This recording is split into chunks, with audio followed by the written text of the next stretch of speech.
우리가 의외로 생각되는 이런 게 있어요. 생각하지 못하게 암 발생하는 원인들이 아닐까 생각돼요.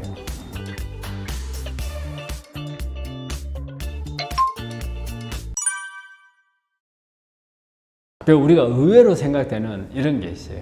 사실 우리 뜨거운 물 있잖아요. 뜨거운 물이 발암물질로 구분이 되어 있다는 거 아마 아시는 분들 잘 없을 거예요. 근데 뜨거운 물질이 발암물질로 되어 있어요. 그거는 대개 우리 구강암이나 그 다음에 인후암, 식도암 이게 잘 온다고 되어 있거든요. 그런데 특히 우리가 저쪽에 보면은 아이슬란드나 특히 이제 중국 같은 경우에 보면 중국은 뜨거운 차를 좋아하잖아요. 그 문화가 그렇게 되어 있어요. 그러다 보니까 식도암, 인후암이 많은 걸로 되어 있거든요. 그래서 그런 부분들이 있고. 그 다음에 우리가 이제 알코올은 우리가 이제 간암을 잘 일으킨다고 생각을 하잖아요. 그런데 의외로 다른 암들을 많이 일으킨다는 거예요. 그래서 보면은 우리 유방암, 알코올이 간에 영향을 주는 것보다 유방에 영향을 더 많이 준다고 그래요.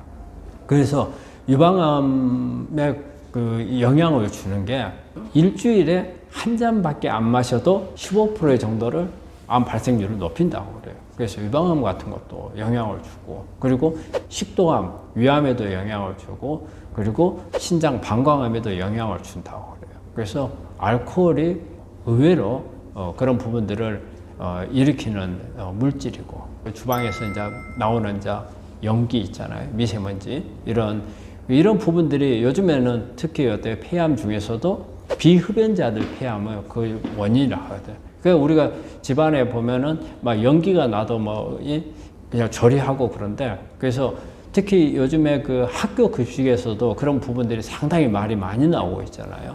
그래서 배기를 시키는 것을 잘 하셔야 되는데 이런 부분들이 우리 주변에서 이렇게 생각하지 못하게 암 발생하는 원인들이 아닐까 생각을 해요. 탄 음식은 발암 물질이 만들어진다고 봐야죠. 특히 이제 육류 같은 거, 육류, 이게 부분이 육류, 그러니까 단백질, 지방 이런 부분들이 많이 만들어지는데 대표적으로 탄 음식 속에 많이 만들어지는 게 HAC라고 해서 이게 만들어지게 되면 되게 이제 이게 육류나 생선류 여기에 이제 가열이 됐을 때 이제 만들어지는 물질인데 이게 되게 이제 뭐 간암이나 그 다음에 전립선암 그리고 대장암, 유방암에 영향을 준다고 그래요. PAH라 해서 폴리사이클릭 아로마틱 하이드로카본. 이게 만들어진 이 물질을 보통 이제 대표적인 이제 벤조피린이라는 게 많이 만들어지는데 우리가 그 고기 같은 거 구울 때 연기 속에서 이제 이렇게 그 만들어지는 벤조피린. 그리고 우리가 담배에서 폐암을 일으키는 대표적인 물질이 벤조피린이거든요. 그리고 우리가 주방에서 이렇게 그 튀김이라든지 생선을 굽게 되면 연기 나잖아요. 미세먼지 속에도 만들어지는 게 벤조피린. 자, 이런 부분들이 발암물질이 있고, 그 다음에 우리가 잘 알고 있는 다이옥신 이런 것도 있고, 그래서 탄 음식은 일단 암을 일으킬 수 있는 발암물질을 많이 가지고 있다. 그러니까 탄 음식은 가능한 한 섭취하지 않는 게 좋다. 특히 직화구이 할 때 많이 만들어지잖아요. 그래서 그럴 때는 조심을 해야 되는 거죠. 어쩌다 한번 먹으면 괜찮겠죠. 그런데 고기를 좋아하는 사람들, 근데 우리 한국 사람들 특히 또 직화구이를 좋아하거든요. 그리고 그럴 때는 그 타버린 부분을 좀 잘라내고 먹어야 되고, 그리고 가능한 한 저는 직화구이를 할 때 직화하는 자리에서 먹는 것은 썩 그렇게 좋은 게 아니라고 생각해요. 직화해서 옮겨주는 것을 이제 직화하는 자리에 있지 말고 내가 암에 안 걸리려면 옆자리에 앉아 있는 게 좋아요. 그래서 남이 구워다 주는 것을 먹는 게 가장 좋죠. 왜냐하면 그 연기도 안 좋거든요. 가능할 수 있고 또 그런 케이스들이 있잖아요. 뭐 대학에서 당신은 3개월, 6개월밖에 못 삽니다 선고를 받았는데 산속에 이렇게 들어가가지고 내가 뭘 먹었는지 몰라요. 그런데 나중에 가서 검사를 받아보니까 암이 없어졌다. 뭐 이런 케이스들이 이렇게 뭐 책이나 이렇게 언론에 한 번씩 나오잖아요. 실제적으로 그런 사례가 있기 때문에 그렇기 때문에 그런 경우는 이제 가능한데 그렇다면 이게 모든 사람한테 가능하냐? 이 사람은 어떻게 보면은 로또에 당첨된 사람이라고 볼 수 있거든요. 통계적으로 볼 때 아주 드문 케이스란 말이에요. 드문 케이스.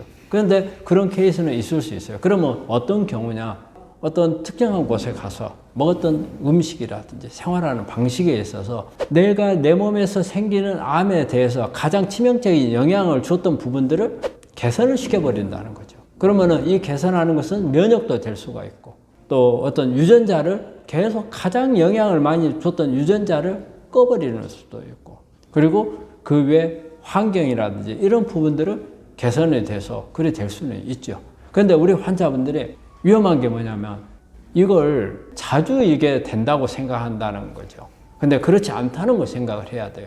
그래서 우리가 특히 이제 자연치유 하는 분들한테 이제 이런 말씀을 드리고 싶은 게, 자연치유를 할 경우에 항상 그분들이 생각하는 것은 뭐냐면 바로 이런 사례예요. 누가 이걸 먹고 좋아졌다더라. 암이 나았다더라.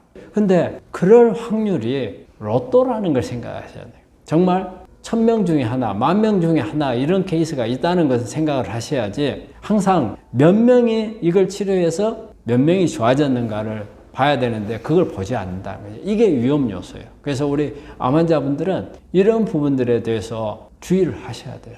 그래서 가능은 해요. 가능을 하지만 확률적으로 생각을 할 때 내가 그런 로또에 당첨될 확률이 있다고 생각하시면, 하지만 그 확률이 적기 때문에 본인이 그럴 가능성은 크게 없다. 그래서 그걸 중점적으로 들어가서 하려고 하는 분들은 좀 위험한 생각이라고 생각하고, 꼭 통계라는 것을 생각을 해야 돼요.